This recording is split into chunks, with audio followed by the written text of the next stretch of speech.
Alright, I'm back again, and this is going to get a little dicey.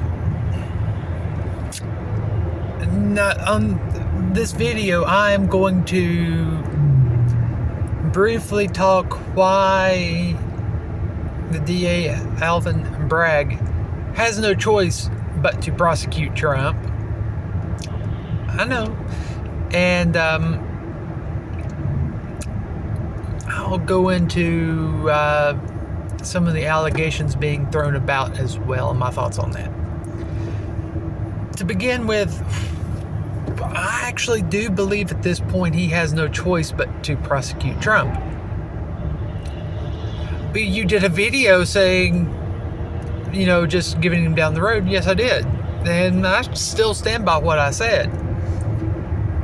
But with Trump coming out and saying that, he's coming after me, they're going to arrest me, he seized control of the narrative. He took the high ground. If you want to know the importance of that, you have to read Sun Tzu's Art of War. Ingenious move, if I must say so myself. Now, by doing that, by coming out and saying that he basically was able to manipulate the narrative to make it into, it's coming after me for political reasons, not because of legitimate legal reasons.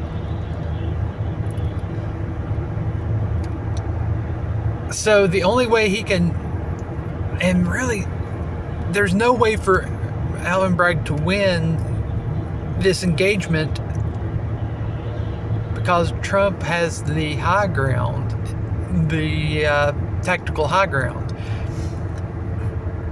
except for one way. The only way he can actually win the exchange is to successfully prosecute Trump. Think about it. If he backs off, drops charges, Trump wins. He won't have get the same push that he would if there was the imagery of him in handcuffs. But and the trial fell, or they fell apart and he won that, or he was in handcuffs but they dropped the charges. The optics of him being in handcuffs would really drive the point home and help Trump more than we realize, probably. But let's just say, all those options that you look at, Trump wins. The only way Trump could lose is to be successfully prosecuted. Something to think about, isn't it? It doesn't make sense, but yet it does. Now, since this time, the grand jury has been put on-call notice the rest of this week, and they're not supposed to reconvene until sometime next week. After allegations popped up that he had that 600 pages of evidence that would have hurt the case was not presented to the grand jury. I have seen some things they have claimed are documents, including a letter from Cohen's attorney saying that no, Cohen paid Stormy Daniels hush money out of pocket and was never received any type of compensation from Trump for it. That's one thing. Another thing is supposedly a letter signed by Stormy Daniels saying that the affair actually never took place. Not that I really care. If he gets his jig on with the prostitute, who cares? It's not like Biden showering with his young daughter, see his diary. But let's get back on topic, shall we? If there was this is true, like I said, at this point I've the media's been quite hush-hush on it. But let's just say hypothetically it is true. The case falls apart. What's to become of Alvin Bragg? I think it's Alvin Bragg. What's to become of him? Right now, there are multiple people calling for him to be removed from his office. There are people calling for him to be prosecuted. I have heard that Trump's attorneys have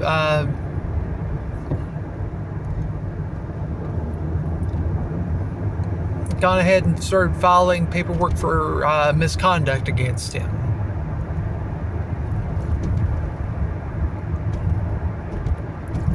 Let me just say this. To all the people saying he needs to be prosecuted or he needs to be removed from his office, what have you,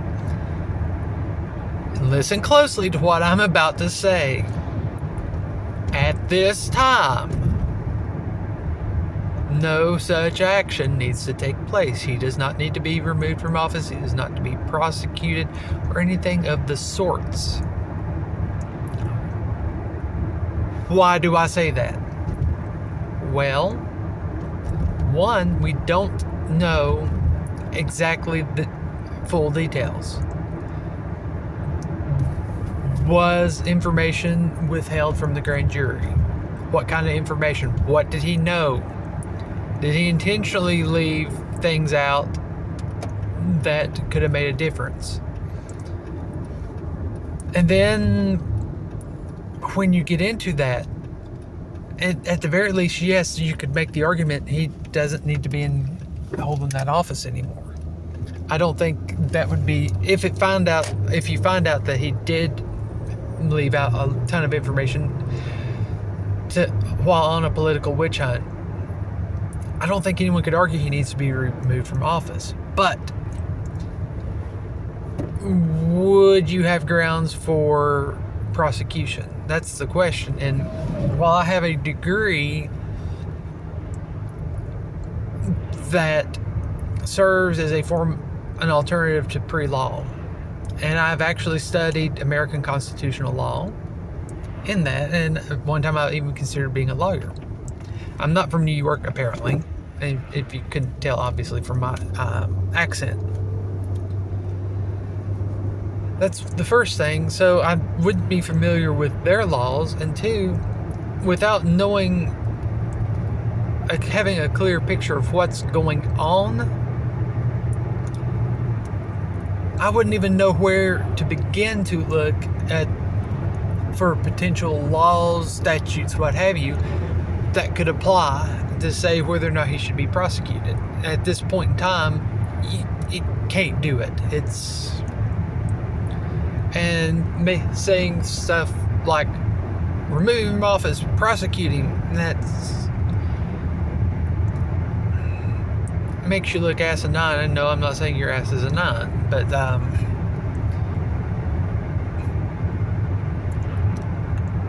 does Trump, if his attorneys, and I have not verified this is in fact true, just it was something said on Twitter, but let's just say all this is true. He withheld information. And let's just say, what if Trump's attorneys really are filing to have him looked into for misconduct? First things first, you got to have an independent investigation of him. Find out what he knew, what he didn't know, the who's, what's, when's, where's, why's, what for's, and all that crap.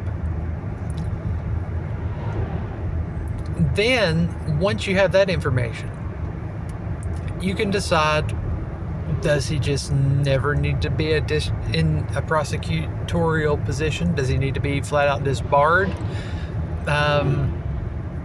Did he break a law that warrants him being prosecuted?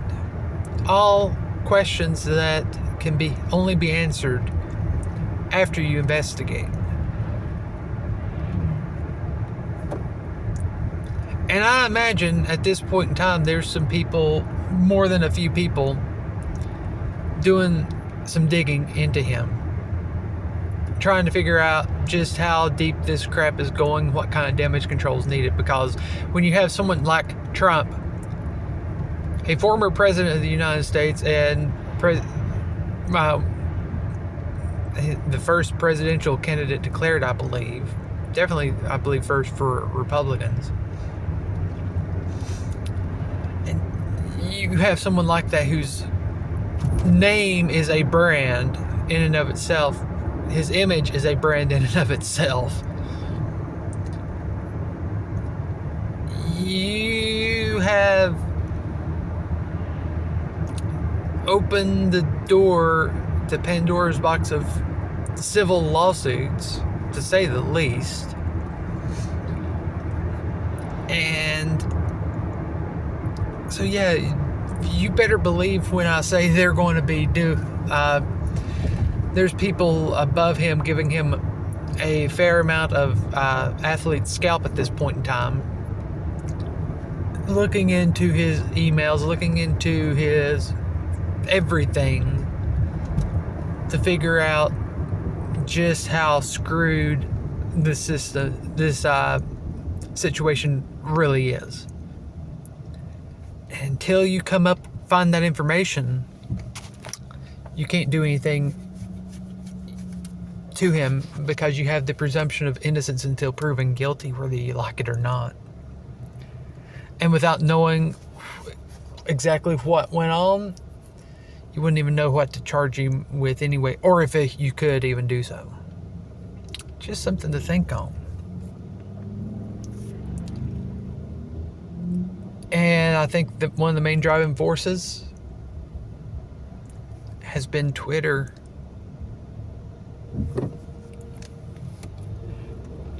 I guess you need to say thank you, Elon Musk, for that one. Let me know what you think. Has anything come along?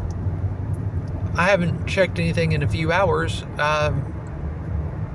so I'm curious if anything has happened today that has affected that. Don't come at me a year from now with some update saying the information I put out in this video was a lie. If there's something that happened, 30 minutes ago that I haven't come across, that could be of importance. But if it's something way after the fact, I say this because I know how the internet works. Anyway, I'm going to cut this off right here. Let me know what you think. Do you think what's the chances Trump goes to jail? I think he has a better shot at someone doing something over the handling of the classified information than paying off a hooker, allegedly. We'll see what we shall see later.